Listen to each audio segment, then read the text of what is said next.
Hey folks, Matt Easton here, Scholar Gladiatoria. So I thought I'd just talk about a new acquisition of mine. That is obviously Eastern Antique Arms. I buy and sell antiques all the time, but very often I buy things for myself and I keep them, and that's actually pretty much how I started this buying and selling malarkey. So something I bought for myself, I got recently.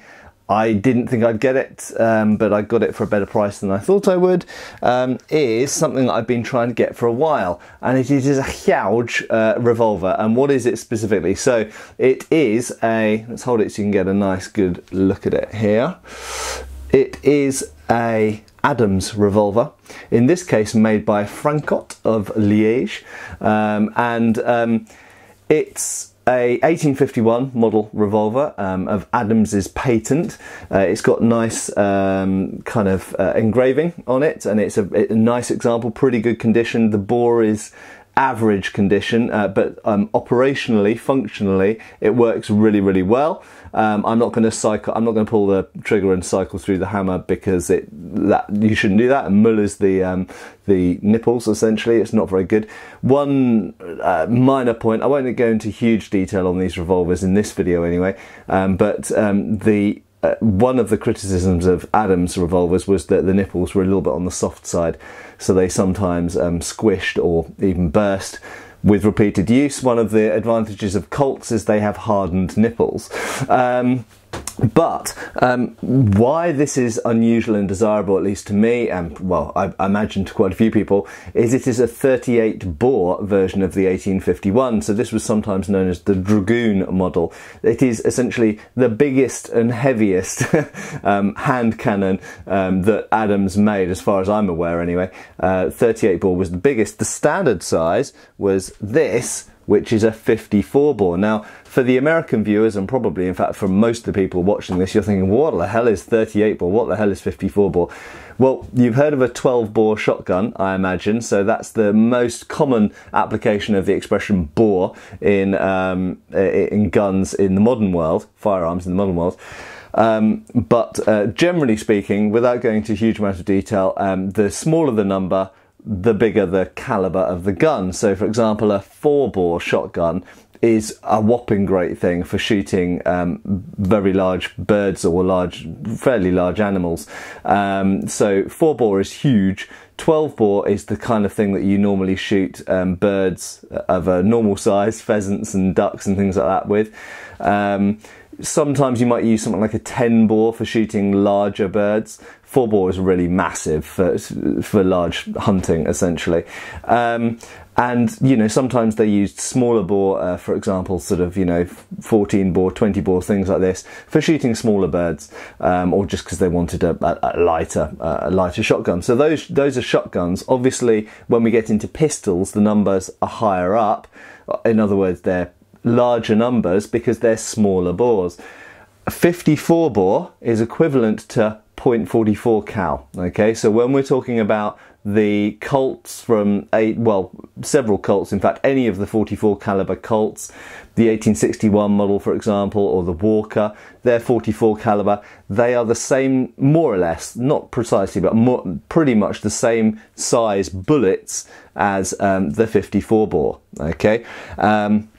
And that became a kind of standard, kind of international standard for military caliber revolvers of the mid and second half of the 19th century, 44 cal, or in Britain, as it was called, 54 bore. And a 54 bore, 44 cal, was deemed to be pretty much optimal balance between not massively heavy to carry around, fully loaded, not a huge amount of recoil at all, especially with black powder, but with enough stopping power to blow a hole in someone and stop them trying to kill you. So 54 bore or 44 cal was pretty much the most popular caliber in the middle of the 1850s, 1860s, in the US Civil War, for example, or indeed in the British Army, certainly in the Crimean War, the Indian Mutiny, this kind of thing. But this is bigger. Okay, so this is, as I mentioned, this is a 38, so that's 54 bore. This is 38 bore, which is the equivalent of a .5 cal, okay, 50 cal essentially, okay. So that's basically half an inch bore, or half an inch cross bullet at the end. So this is it's a larger caliber firearm, and you can also see that it's scaled up. So this is the 1851 pattern here, the standard 1851 in 54 bore. You could get them in smaller ones, incidentally. Smaller size bores were sold to civilians for self-defense, but I think generally speaking most military officers bought these 54 bores or 44 cal, and very occasionally officers thought, I want even more power, I want even more size, bigger bullets, more powder, and so they got these Dragoon models. And really this is kind of the British equivalent to the Colt Walker, for example. This is the kind of thing that, you know, if you want to shoot a horse and kill it with one shot, you use one of these. Obviously you could do that with a 54 bore if you shot it in the head, but you'll blow a bigger hole in things with one of these. And these were indeed, they're called the Dragoon model, much like the Colt Dragoon, because they were intended, I suppose, for cavalry more than for infantry. So if you're an infantry officer, you're usually going to be walking around with a 54 bore, although we do know that there were infantry officers who occasionally carried these larger bore ones, particularly in places like India, where they considered that they wanted a man stopper. They wanted a revolver that they could absolutely know would stop an assailant, and so they went for the biggest one they could get, and that was this. And as you can see, it's got a longer barrel, it's got a larger cylinder, which I'll come back to in a second, and it is of course a larger caliber.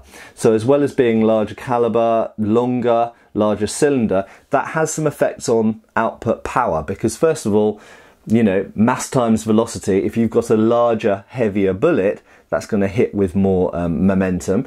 But additionally, this has got more powder behind it as well, because it's a larger cylinder. So it's got more depth of powder, it's got a longer bullet, heavier bullet, wider amount of powder. So you've got more powder, more lead in here, and it's a longer barrel, which means that the power stroke, as it were, the amount of time that the energy from that explosive, that propellant going off, is pushing that bullet out of that barrel. The longer the barrel is, essentially you'll get a slightly higher muzzle velocity, or at least more energy transferred to a larger round. So really this will, on several counts, not just because it's wider, but because it's wider, heavier, more powder, longer barrel, this will, you know, have more output energy at the muzzle than this 54 bore. That being said, how much power do you need, you know? And both of these are 5-shot, incidentally. I expect anybody who's familiar with Colts will know that Colts were, generally speaking, except for some of the pocket models, but things like the Colt Navy and the Colt Army were generally speaking 6 shots, 6 shooters. British revolvers were very often 5 shots.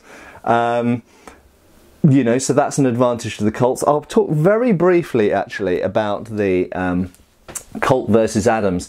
So this is something I will undoubtedly do a more in-depth video on in the future, but in the middle of the 19th century, in the Crimean War, for example, 1854, there were many British officers carrying Colts, and there were many British officers carrying Adams. And it has to be said that by about 1855, 1856, basically in Britain at least, Adams had beaten Colt, so much so that Colt had opened up their London factory.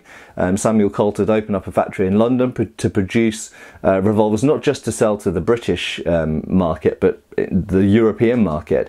And he closed the factory down because he'd essentially been outcompeted by Adams.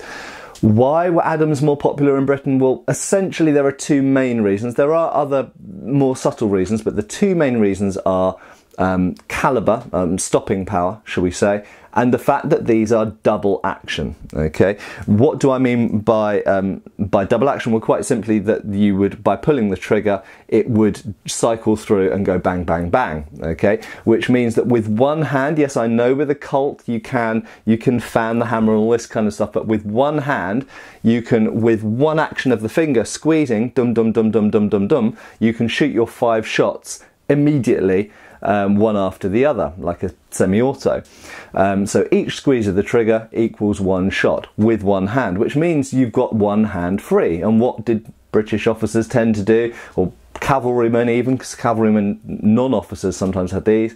What did they do with the other hand? They had a sword in it. So this was usually in this hand, and this hand was usually holding a sword. Or alternatively, if you're on a horse, this hand would have the reins of the horse. So you can now steer your horse around and be shooting bang, bang, bang, bang, bang, bang with one hand. So actually, you know, and obviously we know modern or later period revolvers pretty much all went to this system.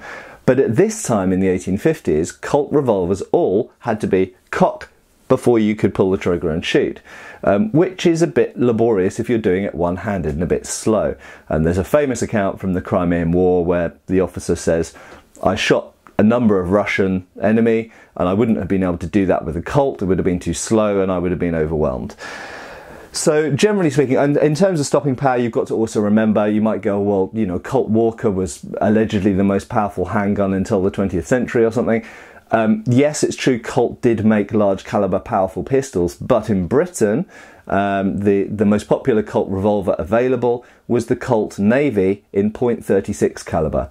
And a .36 caliber Colt Navy is nowhere near as powerful as even the 54 bore, because you've got to remember that's a 44 cal revolver. So this has got more stopping power and it can shoot faster than a Colt Navy. And that was what it was really being compared to. So there we go. I'm not going to go any more detail into this now. I will talk about these revolvers more in the future. Just to finish with one parting comment, what came after this? So these were made from 1851 till about 1856, and in 1856 this pretty much took over, which is the Beaumont Adams. And Beaumont was a Royal Engineers officer who designed a system whereby you could cock the hammer and it would hold at full cock. Notice this is a spurless hammer, so you can only cycle, you only shoot with each squeeze. You can't keep it at full cock and then with a light touch on the hammer release the trigger to shoot.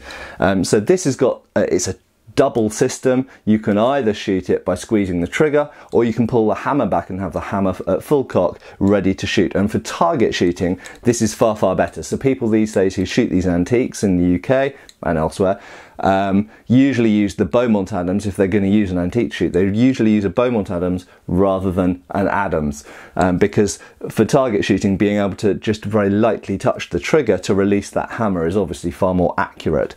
And that is definitely a downside of the Adams revolver. Generally speaking, less accurate than the Colt for a couple of reasons. But did that matter? If you're shooting people who are 6 or 8 feet away from you and you just want to shoot as many of them as quickly as possible, then actually accuracy, who cares about accuracy, you know? So you want speed and power. Anyway, we're going to finish up there, but I'm extremely happy to have finally got my hands on a 38 bore version of one of these Adams revolvers. And just to give you a quick clue to its size, the barrel length from the muzzle to the cylinder is 8 inches or 20 centimeters. So it's a pretty large, it's a pretty damn large, it's basically a 13-inch long revolver. Pretty large thing. And it's very pleasing and I'm very, very happy with it. And so that will take pride of place in my growing revolver collection. Cheers folks, cheers for watching, see you next time. Thanks for watching, please subscribe, we have extra videos on Patreon and you can follow us on Facebook.